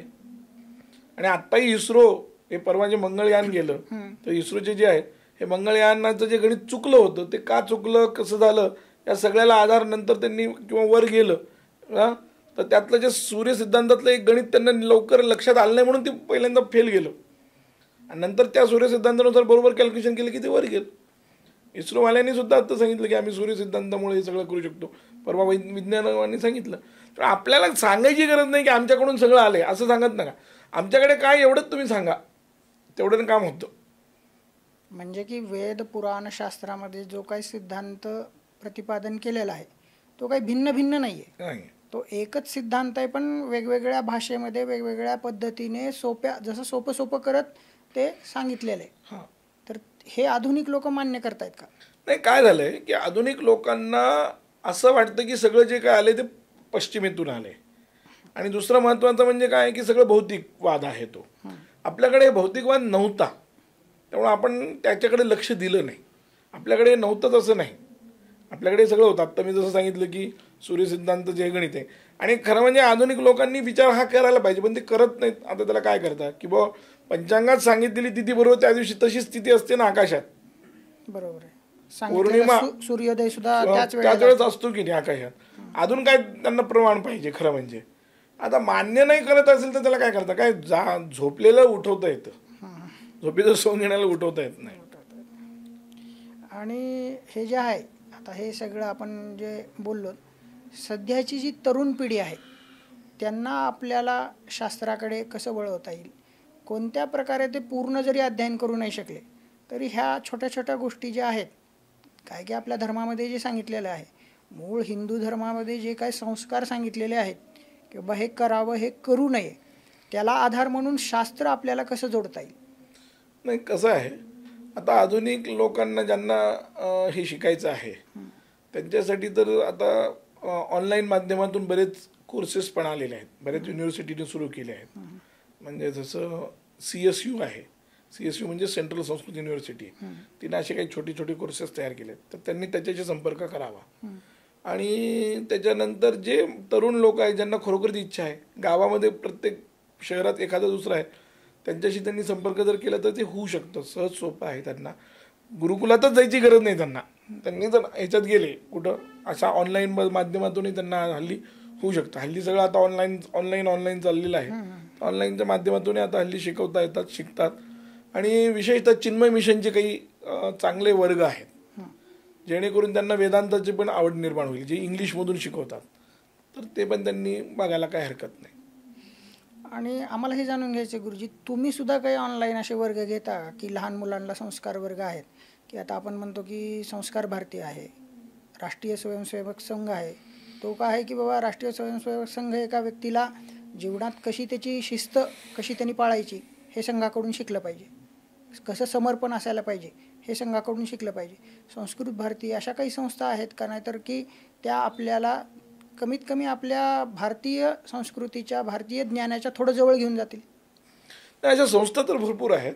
आता पहिला जो तुम्ही प्रश्न विचारला की तुम्ही काही घेता का, तर बालसंस्कार वर्ग वगैरे आम्ही काही घेत नाही, पण ऑनलाईन आम्ही वेदांताचे वर्ग घेतो. वेदांताचे म्हणजे थोडेसे जर मोठे असतील तर आत्ताही सध्या दर मंगळवार, गुरुवार आणि शनिवार संध्याकाळी ऑनलाईन आमचा पंचदशी हा वेदांताचा जो ग्रंथ आहे त्याचं मी अध्यापन करतो, आणि तो पूर्णपणे हिंदीतून करतो. ते हिंदीतून करण्याचं कारणच हे आहे की सगळ्या प्रांतातले लोक त्याच्याशी जोडले जावेत. मराठीत जर केलं तर फक्त महाराष्ट्रापुरतं होतं ना, ते सीमित होईल आणि भारतातल्या सर्वांना हिंदीमध्ये ते कळेल. तर त्याच्यात बरेच, म्हणजे आता सध्या साधारण नाही म्हटलं तरी 60-70 लोक, एक ग्रुप आहे 60-70 लोकांचा, त्यात बरेच रिटायर झालेले लोक आहेत. म्हणजे शास्त्र शिकायला वयाची मर्यादा नाही हे तुम्ही आताच सांगू शकता की बाबा तो किती जरी रिटायर प्रबुद्ध असला पाहिजे. थोडा 7व्या-8व्या वर्षी नाही करणार, पण एक 12-13 वर्षाचा जर तो मुलगा झाला तर तो शिकू शकतो, प्रबुद्ध शास्त्र अध्ययन करू शकतो. आजकाल काय झालंय गुरुजी की धर्म म्हणलं की त्याची फार म्हणजे चेष्टा होते, त्याची विचिकित्सा होते, आणि वेगवेगळ्या प्रकारे हिंदू धर्माची अवहेलना करून ते वेगळ्या प्रकारे लोकांसमोर आणलं जातं. आणि त्या प्रकारे काय होते की बाबा हा कन्व्हर्जेशन चालू आहे, आज ख्रिश्चन होत आहेत, मुस्लिम होत आहेत, तर भरपूर हिंदू काय करतायत की दुसऱ्या धर्माचं अनुकरण करतायत, नाही तर त्या धर्मात जात आहेत. तर हिंदू धर्म व्यक्तीयांना हिंदू धर्म विशेष आहे असं म्हणून शास्त्राद्वारे कसं पटवून देता येईल? नाही, त्याच्यासाठी जे अभ्यासक आहेत, हिंदू धर्मातले लोक, जे अभ्यासक लोक आहेत, यांनी थोडं जास्त प्रयत्न करणं गरजेचं आहे. म्हणजे यांनी त्याच्यासाठी त्या पद्धतीने, म्हणजे आता जसं हिंदू धर्माबद्दलची हीन भावना जी निर्माण झाली ही एका दिवसाची देण नाही आहे, ही गेल्या 60-70 वर्ष, 100 वर्ष, त्याच्यात मग त्याच्यात कोणाकोणाची देणं जर तुम्ही विचार केला तर ही ललित वाङ्मय जी आहेत, म्हणजे कथा कादंबऱ्या आहेत, त्याच्यानंतर पत्रकार परिषद म्हणजे पेपर वगैरे आहेत, त्याच्यानंतर सिनेमा आहे, नाटक आहेत, यातून ही भावना तुमच्यामध्ये सतत रुजवली गेली. म्हणजे मनुवाद हा शब्द वापरायचा, तो सतत वापरत गेलं की मग तो शब्द तुमच्यापर्यंत जातो. म्हणजे उदाहरणार्थ झारीतलं शुक्राचार्य असे शब्द वापरायचे आणि मग ते करायचं, असं ते हे सगळे पत्रकार वगैरे केले. तर या लोकांनी ज्या पद्धतीनं तुमच्यामध्ये ते शब्द वापरून तुम्हाला त्याच्याबद्दल एक हीन भावना तुमच्या निर्माण केली की नाही, तर हिंदू धर्मातल्या लोकांना सुद्धा गरज आहे ते त्यांनी पण ते सगळं केलं पाहिजे. तुम्ही असे चांगले सदीप व्याख्यान दिले पाहिजे. म्हणजे मूळ हिंदू धर्म शब्दाचा अर्थच त्यांनी बदलून लोकांना सांगत नाहीत ना, ते विपरीत अर्थ सांगतायत. मग तुम्ही पण तसं केलं पाहिजे. पिक्चर तुम्ही काढा, तसे पिक्चर काढा ना, तुम्ही धर्माचे प्रभूत असलेले पिक्चर काढा. ऑडियन्स मिळत नाही असं नाही. आता चांगला पिक्चरमध्ये आपण तो आला होता, तो चांगला शास्त्रीय गायनाचा असलेला जो कट्यार काळजात घुसली या नाटकाचं जे पिक्चरमध्ये रूपांतर झालं, त्याला तरुण लोकच आले होते, भरपूर आले होते. ते गाणे सगळं ऐकलं, खूप ऑडियन्स मिळतात. किंवा आता लॉकडाऊन मध्ये जसं रामायण महाभारत दाखवलं गेलं तर पुन्हा एकदा ही सगळी पिढी ती ऐकायला लागली आणि सगळ्यांनी पाहिलं. हे आपण पाहिलेलं आहे ना. म्हणजे याचा अर्थ तुम्हाला ऑडियन्स मिळत नाही तसं नाहीये. हे लक्षात घ्या. आणि भरपूर साऱ्या ह्या तुम्ही जे आता म्हणलात की जो सिने कल्चर आहे आणि पिक्चरचं जे कल्चर आहे त्याच्यामध्ये हिंदू देवी देवतांचा अवमान केल्यावर त्यांना जास्त प्रतिसाद मिळतो असं त्यांना वाटतं. हां. हे कशामुळे होऊ शकतं गुरुजी? पण ते हे नाही, याचं कारण असं आहे की आपल्याकडे निधर्मी राज्य व्यवस्था आहे आणि हे डाव्यांचा हा संपूर्णपणे एक प्रकारची योजनाबद्ध ही सगळी परिस्थिती आहे. त्यांनी हे सगळं योजनाबद्ध केलंय. माझं म्हणणं आहे की जेवढे काही हिंदुत्ववादी संघटना आहेत त्या हिंदुत्ववादाच्या धर्माच्या, ते कोणी असो, RSS असेल, विश्व हिंदू परिषद असेल किंवा अन्य संघटना आहेत किंवा शंकराचार्यांची काही दुर्गा वाहिनी वगैरे अशी काही आहेत, या सगळ्यांनी मी म्हटल्याप्रमाणे या पद्धतीने विचार केला पाहिजे. आज पत्रकार डाव्याकडे आहेत, तुमची एक पत्रकार संघटना तुम्ही निर्माण केली पाहिजे आणि ती तुम्ही करा. आता सोशल मीडियामध्ये आता हल्ली जर आपण बघितलं तर भाऊ तोरसेकरांचं जास्त ऐकत आहेत लोक. म्हणजे डाव्यांनाच लोक ऐकतात असं नाही, उजव्यांना ऐकणारे आहेत ना, आहे की नाही? मग तुम्ही त्या पद्धतीने करा ना. तुम्ही एक सदीप तुमची प्रवचनमाला करा, तुमची यूट्यूब वाढवा. तुम्ही आता यूट्यूबमध्ये तर सध्या खूप चालू आहे ज्योतिषाचे वगैरे आणि त्याला व्ह्यूजही खूप मिळत आहेत. याचा अर्थ व्ह्यूज मिळत नाहीत किंवा लोक ऐकत नाहीत किंवा लोकांना ऐकायचं नाही असं नाही आहे. हिंदुत्ववादी लोकच कमी पडतात असं मला काही वेळा वाटतं. आणि सध्याचंच उदाहरण तुम्हाला सांगायचं झालं तर दाक्षिणात्य लोक जे आहेत ते आपला धर्म सोडत नाहीत आणि त्या धर्माबद्दल निक्षुण्णपणे सांगतात की बाबा हे आहे. आता जो ऋषभ शेट्टीचा पिक्चर आलेला आहे कांतारा म्हणून, त्यानं त्याचं कल्चर सोडलं नाही. काही काही असे त्याच्यात डायलॉग आलेत की त्यानं कन्नडामध्येच ते ठेवलेले आहेत. कुठल्याही भाषेत जरी ते परिवर्तन करून डब करून जरी पिक्चर आला तरी मूळ जे काही त्या कांताराचे जे काही सिनेमातले जे वचन आहेत ते त्यांनी कन्नडा भाषेमध्येच ठेवलेले आहेत. मग तो भाषिक अभिमान ठेवलाय आणि त्याच भाषेमध्ये ते त्याच्यापासून आलेलं आहे. तसंच आपणही केलं पाहिजे. महाराष्ट्रामध्ये काय होतं की महाराष्ट्रात या पद्धतीने कोणी उतरत नाही, कोणी करत नाही. म्हणजे संप्रदाय आहेत, मठ आहेत, महाराज आहेत, सगळे आहेत काय, पण कोणी त्या पद्धतीने करत नाही. तिथं आपण कमी पडतोय. आपण जर त्या पद्धतीने केलं तर होतच. आणि मला आता गुरुजी तुम्हाला एक शेवटचा प्रश्न असा विचारायचा वाटतं की तुम्ही वेदांत शास्त्रातून एखाद्या व्यक्तीने, सामान्य व्यक्तीने म्हणू की त्याचं रोजचं काय आहे, त्याचं त्याला एक नोकरी आहे, तो नोकरी करतोय, घराबार सांभाळतोय, त्याच्या परिवाराला सांभाळतोय, त्याच्यातनं त्यांना काय बोध देता येईल? वेदांतशास्त्र तुम्हाला काय सांगतात? तुम्ही प्रस्थांतरही जसं म्हणलं की त्यांनी गीता शिकावी का काय शिकावं, का ज्ञानेश्वरी शिकावी, का सामान्य एक त्याला एक असा एक तुम्ही छोटासा मेसेज आम्हाला सांगू शकता की बाबा हे जर त्यांनी त्याच्या दैनंदिन जीवनात जर त्याची दैनंदिनी बनवली तर त्याला हे खूप चांगल्या प्रकारे फॉलो करता येईल? आणि आता सर्वसामान्य पद्धतीने जर विचार केला तर वेदांतशास्त्राचं म्हणणं काय आहे की तुम्ही सगळ्यामध्ये देव पहा. हे पहिलं वेदांत, सर्वं खल्विदं ब्रह्म, सगळ्यामध्ये ईश्वर आहे. आणि ही भावना करण्यासाठी आधी घरापासून सुरुवात करावी लागेल. म्हणजे घरच्या लोकांतही देव पाहावा लागेल. मग घराची जी देवता आहे, कुलदेवता, तिथंही विचार करावा लागेल. म्हणजे साधारणपणे तुम्ही तुमच्या कुलदेवतेची उपासना केली आणि नंतर मग भगवद्गीतेचं चिंतन केलं तरी पुष्कळ झालं. सामान्य माणूस हा अत्यंत काय म्हणतात त्याला, त्या कल्याणाच्या मार्गावर जाईल आणि त्याचं निश्चित कल्याण होईल. धन्यवाद गुरुजी, आम्हाला वेळ दिल्याबद्दल आणि शास्त्राबद्दल जे तुम्हाला आज आम्हाला जे तुम्ही आज समजून सांगितलं आहे त्याच्याबद्दल तुमचे धन्यवाद. आपल्या हिंदू धर्माबद्दल आणि आपल्या हिंदू संस्कृतीबद्दल जर तुम्हाला जाणून घ्यायचे असेल तर अशाच प्रकारचे अनेक व्हिडिओ आम्ही टाकणार आहोत. तर त्या व्हिडिओला तुम्ही सबस्क्राईब करा, लाईक करा आणि आमच्या नमस्ते पंडितजी या चॅनलला तुम्ही सबस्क्राईब करू शकता आणि फॉलो करू शकता. आणि तुमच्या ज्या कमेंट काय असतील त्या कमेंट बॉक्समध्ये तुम्ही लिहू शकता. धन्यवाद.